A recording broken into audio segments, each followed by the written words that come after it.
नमस्कार, मैं हूं पूजा। बिहार न्यूज में आपका स्वागत है। आज है 3 अगस्त, दिन रविवार। खबरों की ओर बढ़ने से पहले एक नजर आज की सुर्खियों पर। एसएमएस से जमीन मकान रजिस्ट्री दस्तावेज डाउनलोड की सुविधा शुरू। सभी निबंधन कार्यालयों में लगाए जा रहे सीसीटीवी कैमरे। 1995 से 2005 के दस्तावेजों का हो चुका है डिजिटलीकरण। बिहार में अपराध रोकथाम की जिम्मेदारी अब डीएसपी और एएसपी पर। 1.5 घंटे की समीक्षा बैठक कर दिया गया निर्देश। अधिकारियों का होगा मासिक मूल्यांकन। बिहार के सभी रेलवे स्टेशनों पर लगेंगी ऑटोमेटिक टिकट वेंडिंग मशीन। 44% स्टेशनों पर लग चुकी है ये मशीनें। भागलपुर स्टेशन पर टिकट बिक्री में हुई जबरदस्त वृद्धि। चुनावी रैलियों को लेकर बिहार पुलिस हुई सतर्क। शनिवार को आईजी जितेंद्र राणा ने की समीक्षा बैठक। शांतिपूर्ण मतदान सुनिश्चित करने पर हुई चर्चा। माता जानकी मंदिर निर्माण में जुटेंगे घर घर से दीप और अक्षत। 8 अगस्त को होगा भूमि पूजन। अमित शाह और सीएम नीतीश करेंगे शिलान्यास। ऑनलाइन ठगी पर ऐसे करे कंज्यूमर कोर्ट में शिकायत। ई जागृति पोर्टल और एनसीएच आएंगे आपके काम। एनसीएच कंपनी को भेजती है नोटिस। ओवल टेस्ट में इंग्लैंड को जीत के लिए 324 रन। भारत को 9 विकेट की दरकार। सीरीज बराबरी की कोशिश। चलिए अब बढ़ते हैं अब तक की 25 बड़ी खबरों की ओर विस्तार से।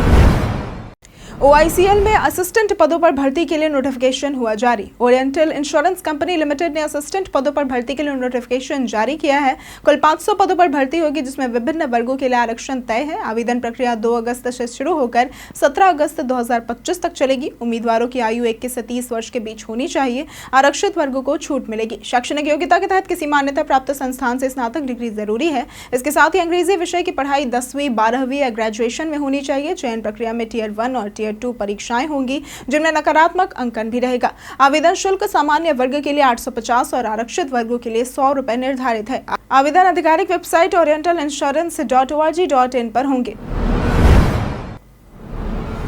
एसएमएस से जमीन मकान रजिस्ट्री दस्तावेज डाउनलोड की सुविधा शुरू। बिहार में अब जमीन मकान या संपत्ति की रजिस्ट्री आसान हो गई है और रजिस्ट्री के दिन ही दस्तावेज एसएमएस के जरिए डाउनलोड किए जा सकेंगे। मंत्री रत्नेश सदा ने विभागीय समीक्षा बैठक में बताया कि 1995 से 2005 के दस्तावेजों का डिजिटलीकरण पूरा हो चुका है। अब 1990 से 1995 के 39 लाख से ज्यादा दस्तावेज डिजिटल किए जा रहे हैं। वित्त वर्ष 2025-26 के लिए 8,250 करोड़ का लक्ष्य है, जिसमें अब तक 2,523 करोड़ यानी कि 91.7% वसूली हो चुकी है। सभी निबंधन कार्यालयों में सीसीटीवी लगाए जा रहे हैं। शराबबंदी के तहत 4 करोड़ लीटर से ज्यादा शराब जब्त हुई है, जिसमें 98% नष्ट कर दी गई है और 1.48 लाख वाहन जब्त हुए हैं। मंत्री ने विधानसभा चुनावों को देखते हुए बड़े शराब माफियाओं पर कड़ी कार्रवाई और ड्रोन, स्कैनर, मोटरबोट से सघन छापेमारी के निर्देश दिए हैं। बिहार में अपराध रोकथाम की जिम्मेदारी अब डीएसपी और एएसपी पर। बिहार में बढ़ते अपराध पर लगाम लगाने के लिए पटना सहित पूरे रेंज में डीएसपी और एएसपी रैंक के अधिकारियों की जिम्मेदारी तय कर दी गई है। रेंज आईजी ने पुलिस कार्यालय में 1.5 घंटे की समीक्षा बैठक कर निर्देश दिया कि अपराध रोकथाम और कार्रवाई की सीधी जवाबदेही इन अधिकारियों पर होगी। उनका मासिक मूल्यांकन किया जाएगा और कमजोर प्रदर्शन पर सख्त कार्रवाई होगी। हर अनुमंडल में डीएसपी के नेतृत्व में विशेष पुलिस टीम बनेगी, जो छापेमारी और समन्वय कार्य करेगी। डीएसपी एएसपी गश्ती की निगरानी खुद करेंगे। खासकर संवेदनशील इलाकों में जेल में बंद और हाल ही में रिहा हुए कुख्यात अपराधियों की सूची तैयार कर उनकी गतिविधियों पर लगातार नजर रखने के आदेश दिए गए हैं। उद्देश्य अपराधियों की साजिश को समय रहते रोकना और कानून व्यवस्था को मजबूत करना है। बिहार के सभी रेलवे स्टेशनों पर लगेंगी ऑटोमेटिक टिकट वेंडिंग मशीन। भारतीय रेलवे ने मार्च 2026 तक बिहार के सभी 779 स्टेशनों और 23 जंक्शनों पर ऑटोमेटिक टिकट वेंडिंग मशीन लगाने का लक्ष्य तय किया है। अभी तक 44% स्टेशनों पर ये मशीनें लग चुकी हैं, जिनसे टिकट खरीदना आसान हुआ है और काउंटर पर भीड़ घटी है। ये मशीनें अनारक्षित टिकट, प्लेटफॉर्म टिकट और मासिक पास के लिए उपयोगी है। भागलपुर स्टेशन पर एटीवीएम से टिकट बिक्री में जबरदस्त वृद्धि हुई है और हर दिन 1 से 1.5 लाख रुपए तक के टिकट बिक रहे हैं। कटिहार और सोनपुर मंडलों में भी मशीनें लगाई जा रही हैं। ये पहल यात्रियों को सुविधा देने के साथ रेलवे के डिजिटलीकरण और आधुनिकीकरण की दिशा में बड़ा कदम है। चुनावी रैलियों को लेकर बिहार पुलिस हुई सतर्क। बिहार में विधानसभा चुनाव नजदीक है और पटना जिले में कई चुनावी रैलियों की घोषणा हो चुकी है। इसे देखते हुए पुलिस ने तैयारियां तेज कर दी हैं। शनिवार को पटना के कोतवाली थाने में आईजी जितेंद्र राणा ने अचानक पहुंचकर सेंट्रल एसपी, डीएसपी और थाना अध्यक्षों के साथ करीब 1 घंटे की समीक्षा बैठक की है। इस बैठक में अपराध नियंत्रण, लंबित मामलों के निष्पादन, अपराधियों के स्पीडी ट्रायल और आगामी चुनाव के दौरान कानून व्यवस्था बनाए रखने को लेकर दिशा निर्देश दिए गए हैं। उन्होंने बताया कि चुनाव के दौरान रैलियों पर निगरानी और निष्पक्ष शांतिपूर्ण मतदान सुनिश्चित करने के लिए सभी जरूरी पहलुओं पर चर्चा की गई है। पुलिस को सतर्क और सक्रिय रहने के निर्देश दिए गए हैं। माता जानकी मंदिर निर्माण में जुटेंगे घर घर से दीप और अक्षत। सीतामढ़ी के पनौरा धाम में माता जानकी मंदिर निर्माण के लिए 8 अगस्त को भूमि पूजन होगा। इस ऐतिहासिक अवसर पर गृह मंत्री अमित शाह और मुख्यमंत्री नीतीश कुमार शिलान्यास करेंगे। आयोजन को जन भागीदारी से आध्यात्मिक स्वरूप देने के लिए घर घर से अक्षत यानी कि चावल और दीप एकत्रित किए जाएंगे। शिलान्यास की संध्या को 5100 दीप सीताकुंड में सजाए जाएंगे और हजारों दीप जलाकर दीपोत्सव मनाया जाएगा। इस महायज्ञ में हर मिथिलावासी अपनी श्रद्धा और आस्था अर्पित करेगा। बिहार में 12 आईएएस अधिकारियों को मिली नई जिम्मेदारी। बिहार सरकार ने 12 आईएएस अधिकारियों को नई जिम्मेदारियां सौंपी है। सामान्य प्रशासन विभाग ने 4 अधिकारियों का तबादला किया। 4 को अतिरिक्त प्रभार और 4 पदस्थापन की प्रतीक्षा में रहे अधिकारियों को नई जिम्मेदारी दी है। हरजोत कौर बम्हरा को राजस्व परिषद अध्यक्ष का अतिरिक्त प्रभार, मिहिर कुमार सिंह को मुख्य जांच आयुक्त का अतिरिक्त प्रभार मिला। डॉक्टर आशिमा जैन को राजस्व परिषद का अपर सदस्य और रचना पाटिल को वित्त विभाग में व्यय सचिव बनाया गया। उज्ज्वल कुमार सिंह पशुपालन निदेशक बने। संजय कुमार, अरविंद वर्मा और सत्येंद्र सिंह को नई पोस्टिंग मिली। यशपाल मीणा, कृष्ण कुमार और आशुतोष द्विवेदी को अतिरिक्त प्रभार और नई जिम्मेदारियां सौंपी गई। तो वहीं बड़े पैमाने पर भारतीय पुलिस सेवा और बिहार पुलिस सेवा के अधिकारियों का तबादला किया गया है। वहीं कई अधिकारियों को अतिरिक्त प्रभार भी दिया गया है। गृह विभाग ने इसकी अधिसूचना जारी कर दी है। बिहार में बाढ़ से निपटने की तैयारी के बीच जारी हुआ हेल्पलाइन नंबर। बिहार सरकार का आपदा प्रबंधन विभाग बाढ़ के समय सतर्कता बरतने की सलाह देता है।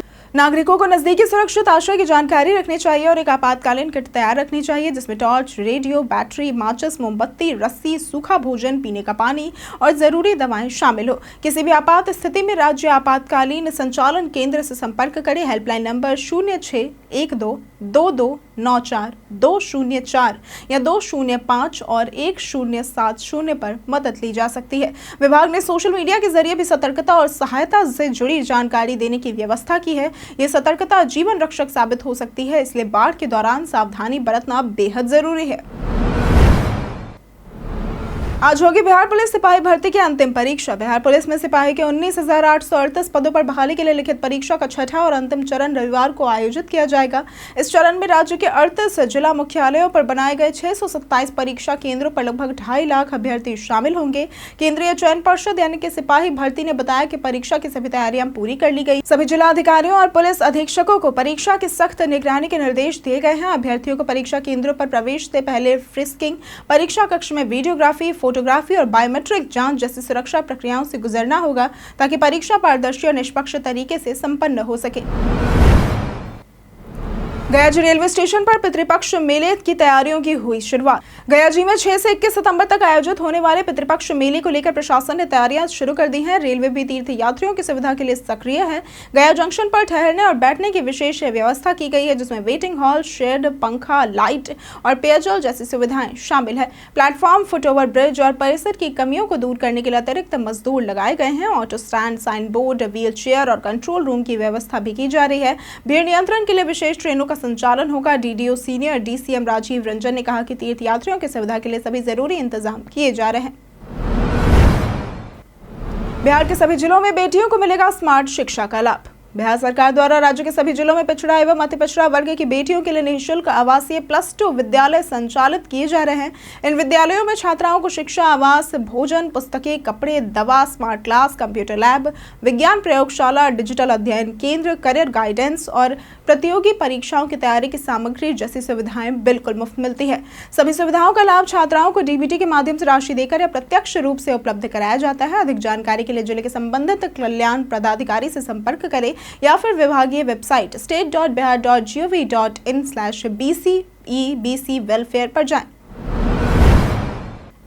राष्ट्रपति के डिनर में शामिल होंगी बिहार की सविता देवी। बिहार के मसौढ़ी की सविता देवी को स्वतंत्रता दिवस पर राष्ट्रपति द्रौपदी मुर्मू के डिनर कार्यक्रम में विशेष अतिथि के रूप में आमंत्रित किया गया है। वे पीएम आवास योजना की लाभार्थी हैं और नगर परिषद मसौढ़ी में राष्ट्रीय शहरी आजीविका मिशन के तहत सीआरपी के रूप में कार्यरत है। सविता देवी ने योजना के तहत 2.5 लाख रुपए की सहायता से अपना घर बनाया है। इस सम्मान से उनके मोहल्ले और नगर परिषद में खुशी की लहर है। प्रधानमंत्री आवास योजना 2015 में शुरू हुई थी, जिसका उद्देश्य शहरी गरीबों को आवास मुहैया कराना है। आवेदन के लिए इच्छुक व्यक्ति योजना की आधिकारिक वेबसाइट पर जाकर पात्रता जांच कर ऑनलाइन आवेदन कर सकते हैं। बिहार के संजय मिश्रा की फिल्म पोस्टमैन का फर्स्ट लुक हुआ जारी। अभिनेता संजय मिश्रा जल्द ही फिल्म पोस्टमैन में एक गंभीर भूमिका में नजर आएंगे। फिल्म का फर्स्ट लुक गुरुवार को जारी किया गया, जिसमें संजय मिश्रा पोस्टमैन के किरदार में नजर आए। निर्देशक फैजान ए बज़मी ने बताया कि यह फिल्म एक चिट्ठी से शुरू होती है और संदेश व फैसले की अहमियत को उजागर करती है। उन्होंने सभी कलाकारों का धन्यवाद किया जिन्होंने फिल्म को जीवंत बना दिया। संजय मिश्रा कॉमेडी और गंभीर दोनों भूमिकाओं के लिए जाने जाते हैं। इसके अलावा वो सन ऑफ सरदार 2 में भी नजर आएंगे, जो 1 अगस्त को रिलीज हो चुकी है। इसके साथ ही हीर एक्सप्रेस और राजकुमार राव की फिल्म भूल चूक माफ में भी वो नजर आए हैं। 24 अगस्त को होगी वन पदाधिकारी के पदों के लिए परीक्षा। बिहार पुलिस अवर सेवा आयोग ने पर्यावरण, वन एवं जलवायु परिवर्तन विभाग के अंतर्गत वनों के क्षेत्र पदाधिकारी के 24 रिक्त पदों पर लिखित परीक्षा की तिथि घोषित कर दी है। यह परीक्षा 24 अगस्त यानी कि रविवार को 2 पालियों में आयोजित की जाएंगी। आयोग ने बताया कि अभ्यर्थी 8 अगस्त से ई एडमिट कार्ड आयोग की आधिकारिक वेबसाइट bpssc.bihar.gov.in से डाउनलोड कर सकते हैं। पहली पाली की परीक्षा सुबह 10 बजे से होगी, जिसमें प्रवेश सुबह 8:30 से 9:30 बजे तक मिलेगा। दूसरी पाली की परीक्षा दोपहर 2 बजे से होगी, जिसके लिए प्रवेश दोपहर 12:30 से 1:30 बजे तक होगा। आयोग ने समय का कड़ाई से पालन करने की सलाह दी है। ऑनलाइन ठगी पर ऐसे करे कंज्यूमर कोर्ट में शिकायत। ऑनलाइन शॉपिंग में धोखाधड़ी की घटनाएं बढ़ रही हैं, जैसे बॉक्स में साबुन या ईंट का निकलना। ऐसे मामलों में उपभोक्ता कंज्यूमर कोर्ट में शिकायत कर सकते हैं और अब ये प्रक्रिया आसान हो गई है। 2 पोर्टल मदद करते हैं, जैसे कि ई जागृति पोर्टल। यहाँ केस दर्ज किया जा सकता है। रजिस्ट्रेशन के बाद केस फाइल करें, नुकसान की राशि, सामने वाली पार्टी की जानकारी और जरूरी डॉक्यूमेंट्स अपलोड करें। NCH जो कि नेशनल कंज्यूमर हेल्पलाइन है, ये सिर्फ शिकायत दर्ज करने के लिए होता है। पोर्टल पर रजिस्ट्रेशन और ग्रेवियंस फॉर्म भरकर सबूत सहित सबमिट करें। NCH कंपनी को नोटिस भेजती है। दोनों पोर्टल पर ओरिजिनल डॉक्यूमेंट अपलोड करें और केस अपडेट्स समय समय पर चेक करते रहें। मोतिहारी के मधुरेंद्र ने सैंड आर्ट में बनाया वर्ल्ड रिकॉर्ड। मोतिहारी के 31 वर्षीय सैंड आर्टिस्ट मधुरेंद्र कुमार ने London book of world records में नाम दर्ज कर वैश्विक स्तर पर इतिहास रच दिया है। वे दुनिया के पहले सैंड आर्टिस्ट बने हैं जिन्हें यह सम्मान मिला है। उन्हें यह सम्मान ब्रिटिश संसद भवन में आयोजित समारोह में प्रदान किया गया, जहां डॉक्टर अविनाश डी सुकंडे और डॉक्टर इवान गैसीना ने प्रशस्ति पत्र, स्मृति चिन्ह और मेडल भेंट किए। मधुरेंद्र ने अब तक 5000 से अधिक कलात्मक रचनाएं बनाकर समाज को सकारात्मक संदेश दिए हैं। जून 2025 के वैश्विक सर्वे में उन्हें 95% अप्रूवल रेटिंग मिली, जिसमें उन्होंने अमेरिका, चीन, रूस जैसे देशों के कलाकारों को पीछे छोड़ते हुए पहला स्थान हासिल किया। भागलपुर में 3 फर्जी शिक्षक हुए बर्खास्त। भागलपुर के गोराडीह प्रखंड की अगरपुर पंचायत में शिक्षा समिति ने 3 फर्जी शिक्षकों बबीता कुमारी, नित्यानंद सिंह और चंद्रजीत कुमार को सेवा मुक्त कर दिया है। ये कार्रवाई कोमल कुमार की शिकायत के बाद जांच में फर्जी नियुक्ति पाए जाने पर की गई है। इन शिक्षकों के खिलाफ मुकदमा दर्ज होकर 2014 से अब तक ली गई वेतन की वसूली के लिए सर्टिफिकेट केस चलेगा। डीपीओ स्थापना ने बताया कि यह मामला पहले से लंबित था और पूर्व डीपीओ द्वारा कार्रवाई की सिफारिश की गई थी। 2024 में जिले में ऐसे 55 फर्जी शिक्षकों पर कार्रवाई हुई थी, जबकि 2023 में कुल 116 फर्जी शिक्षक पकड़े गए थे। जाने आज कैसा रहेगा बिहार के मौसम का मिजाज। अगले 3 से 4 दिनों तक राज्य के अधिकांश हिस्सों में अधिकतम और न्यूनतम तापमान में कोई विशेष परिवर्तन की संभावना नहीं है। इसके बाद तापमान में गिरावट जरूर आ सकती है। प्रदेश के अधिकांश इलाकों में भारी वर्षा की आशंका जताई गई है। खासकर राज्य के दक्षिण पश्चिमी, उत्तर मध्य और उत्तर पश्चिमी क्षेत्रों में कुछ स्थानों पर मेघ गर्जन, वज्रपात और तेज हवा चलने की संभावना है। आज का अधिकतम तापमान 30 से 32 डिग्री सेल्सियस और न्यूनतम तापमान 24 से 26 डिग्री सेल्सियस के बीच रहने का अनुमान है। मौसम की स्थिति लोगों को सावधानी बरतने की आवश्यकता की ओर संकेत करती है। बक्सर में स्कॉर्पियो से 55 पेटी विदेशी शराब बरामद। बिहार में पूर्ण शराबबंदी के बावजूद शराब तस्करी जारी है। बक्सर में उत्पाद विभाग की टीम ने वीर कुंवर सिंह सेतु पर चेकिंग के दौरान एक स्कॉर्पियो BR01 PG 4136 से 55 पेटी विदेशी शराब बरामद की। इसमें ऑफिसर्स चॉइस और 8 PM टेट्रा पैक शामिल थे, जिसकी कीमत करीब 10 लाख रुपए है। गाड़ी में सवार नीतीश कुमार और विकास कुमार को गिरफ्तार किया गया है। यह शराब अवैध रूप से उत्तर प्रदेश से लाई जा रही थी। उत्पाद अधीक्षक अशरफ जमाल ने बताया कि पूछताछ में अहम जानकारियां मिली हैं और तस्करी रैकेट से जुड़े अन्य लोगों की तलाश जारी है। प्रशासन ने शराबबंदी कानून के सख्त पालन की बात कही है। मानसून में दरवाजे की देखभाल के आसान उपाय। बारिश का मौसम जहां गर्मी से राहत देता है, वहीं नमी के कारण लकड़ी के दरवाजे और खिड़कियां फूलने भी लगते हैं, जिससे उन्हें खोलना या बंद करना मुश्किल हो जाता है। इससे बचने के लिए सरसों का तेल, मोमबत्ती और वैसलीन जैसे घरेलू उपाय मददगार हो सकते हैं। सरसों का तेल लकड़ी को लुब्रिकेट करता है, जो कि मोमबत्ती को नारियल तेल में मिलाकर फूल चुकी लकड़ी पर लगाने से तुरंत राहत मिलती है। वैसलीन नमी को रोकती है और दरवाजा आसानी से मूव कर सकता है। लंबे समय के लिए समाधान चाहिए तो मानसून से पहले वाटरप्रूफ पॉलिश जरूर कराएं। यदि लकड़ी फूल गई हो तो सैंड पेपर से रगड़कर किनारों को समतल करें और फिर वैसलीन या वैक्स लगाएं। भाकपा ने लगाए मतदाता सूची में धांधली के आरोप। भाकपा ने चुनाव आयोग से मांग की है कि वह प्रारूप मतदाता सूची से हटाए गए मतदाताओं की बूथवार सूची प्रकाशित करे। पार्टी के राज्य सचिव रामनरेश पांडे ने आरोप लगाया कि 18वीं बिहार विधानसभा चुनाव की प्रारूप मतदाता सूची से 65.64 लाख मतदाताओं के नाम अनुचित तरीके से हटा दिए गए हैं, जिसे भाकपा धांधली मानती है। उन्होंने कहा कि हटाए गए अधिकांश मतदाता गरीब, दलित, आदिवासी, पिछड़े और अल्पसंख्यक समुदाय से हैं, जो रोजगार के लिए बिहार से बाहर गए हुए हैं। भाकपा ने इसकी कड़ी निंदा करते हुए ऐलान किया है कि 10 अगस्त तक सभी मतदान केंद्रों पर जनसंपर्क अभियान चलाकर इन पात्र मतदाताओं को सूची में शामिल कराने की कोशिश की जाएगी। तेजस्वी का वोटर लिस्ट से नाम गायब होने का दावा निकला झूठा। बिहार में नेता प्रतिपक्ष तेजस्वी यादव द्वारा वोटर लिस्ट से नाम कटने के दावे को भारत निर्वाचन आयोग ने झूठा बताया है। आयोग ने स्पष्ट किया कि एसआईआर के बाद जारी ड्राफ्ट सूची में तेजस्वी का नाम क्रम संख्या 416 पर मौजूद है। पटना जिला प्रशासन ने भी पुष्टि की कि उनका नाम मतदान केंद्र संख्या 2004 पर दर्ज है, जबकि पहले ये केंद्र संख्या 171 पर था। शनिवार को तेजस्वी ने प्रेस कॉन्फ्रेंस में दावा किया था कि उनका नाम सूची से हटा दिया गया है और इसे गरीबों के नाम कटने की साजिश बताई थी। इस पर बीजेपी नेता अमित मालवीय ने भी प्रतिक्रिया दी और तेजस्वी के दावे को तथ्यहीन और भ्रामक बताया। ओवल टेस्ट में इंग्लैंड को जीत के लिए 324 रन, भारत को 9 विकेट की दरकार, सीरीज बराबरी की कोशिश में भारत।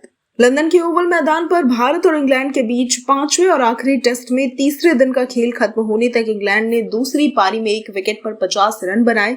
दिन की आखिरी गेंद पर मोहम्मद सिराज ने जैक क्रॉली 14 को बोल्ड कर भारत को सफलता दिलाई। बेन टिकैट 34 रन बनाकर नाबाद है। जीत के लिए इंग्लैंड को अब भी 324 रन चाहिए और उसके पास 9 विकेट शेष है।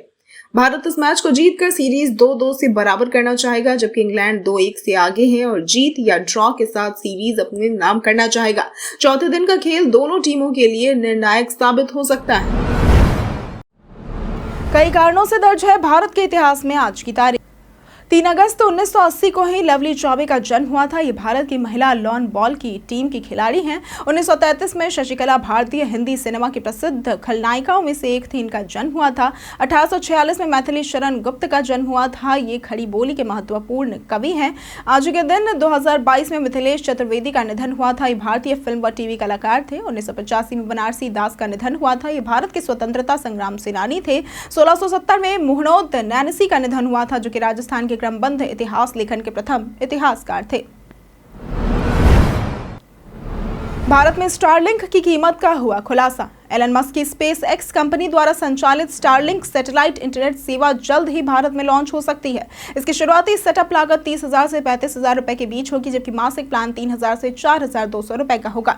यह सेवा खासकर उन दूर दराज इलाकों के लिए फायदेमंद होगी जहां अब तक इंटरनेट की सुविधा नहीं है। स्टारलिंक 25 Mbps से 225 Mbps तक की स्पीड देगा, जिसकी औसत स्पीड 220 Mbps होगी। फिलहाल सरकार ने 20 लाख कनेक्शन की सीमा तय की है। कंपनी भारतीय कंपनियों के साथ मिलकर हार्डवेयर वितरित करेगी। 2026 में अगली पीढ़ी के उपग्रहों के जरिए स्पीड और भी बढ़ाई जाएगी, जो प्रति उपग्रह 1000 Gbps तक की क्षमता दे सकते हैं। हम प्रतिदिन आपसे 5 ऐसे जरूरी सवाल और उसके जवाब बताएंगे जो कि बीपीएससी, बिहार पुलिस, दारोगा समेत एसएससी जैसे अन्य प्रतियोगी परीक्षाओं में काम आएंगे। सवाल इतिहास, बिहार स्पेशल, विज्ञान, करंट अफेयर्स और भूगोल से रहेंगे। पूछे गए 5 सवालों में आपने कितना सही उत्तर दिया, ये हमें कॉमेंट करके जरूर बताएं। हमारा पहला सवाल है, बिहार के किस जिले में सबसे अधिक चाय उद्योग मौजूद है? ए कटिहार, बी अररिया, सी दरभंगा या फिर डी किशनगंज? इसका सही जवाब है डी किशनगंज। हमारा दूसरा सवाल है, रेशम उत्पादन में रोजगार उपलब्ध कराने के लिए कौन सी योजना शुरू की गई है? ए एकीकृत ग्रामीण विकास कार्यक्रम, बी संपूर्ण ग्रामीण रोजगार योजना, सी जवाहर रोजगार योजना या फिर डी मुख्यमंत्री तस्सर विकास योजना? इसका सही जवाब है डी मुख्यमंत्री तस्सर विकास योजना। हमारा तीसरा सवाल है, इनमें से कौन सा झरना बिहार में स्थित है? ए दूधसागर जलप्रपात, बी ककोलत जलप्रपात, सी जोग जलप्रपात या फिर डी केम्प्टी जलप्रपात। इसका सही जवाब है बी ककोलत जलप्रपात। हमारा चौथा सवाल है, मंडन मिश्र पुरस्कार किस क्षेत्र से संबंधित है? ए राजनीति, बी विज्ञान, सी खेल या फिर डी धर्म और दर्शन। इसका सही जवाब है डी धर्म और दर्शन। हाल ही में किस राज्य ने हेरिटेज खेलों पर से प्रतिबंध हटाने की घोषणा की है? ए बिहार, बी मध्य प्रदेश, सी तमिलनाडु या फिर डी पंजाब। इसका सही जवाब है डी पंजाब। बीते दिन हमारे द्वारा पूछे गए सवाल का जवाब आप लोगों में से बहुत लोगों ने हमारे कमेंट सेक्शन में लिख कर दिया है। जिन्होंने हमारे द्वारा पूछे गए सवाल का जवाब दिया है उनके नाम हैं अशोक कुमार, राजकुमार यादव, चंदन यादव, शिव शक्ति, सोनाली कुमारी, भोला कुमार, सुमन कुमारी, प्रदीप पंडित, अजय यादव, अरविंद यादव, अतीक खान, विजय घायल, मानक कुमार, रंजीत मिश्रा, लक्ष्मी मेहता, भैरव प्रसाद यादव, मनोज पासवान, मुन्ना प्रसाद, अनवर करीम खान, मनोज दास, काजल राय, पप्पू चौहान, राजनाथ, राजीव कुमार, सुनील कुमार, राजेश कुमार, टिंकू कुमार, अशोक कुमार, अर्चना धनराज और पंकज कुमार। इसके साथ बढ़ते हैं आज के सवाल की ओर। आज का सवाल है, भ्रष्टाचार का असली कारण कौन है? खामोश जनता या भ्रष्ट नेता? आप अपना जवाब हमें हमारे कमेंट सेक्शन में लिखकर जरूर बताएं। आज के लिए सिर्फ इतना ही। बिहार की तमाम खबरों के साथ बने रहने के लिए देखते रहें बिहारी न्यूज़। और साथ ही अगर आप यूट्यूब चैनल पर देख रहे हैं तो चैनल को सब्सक्राइब करें, और अगर आप फेसबुक पेज पर देख रहे हैं तो लाइक और फॉलो जरूर करें।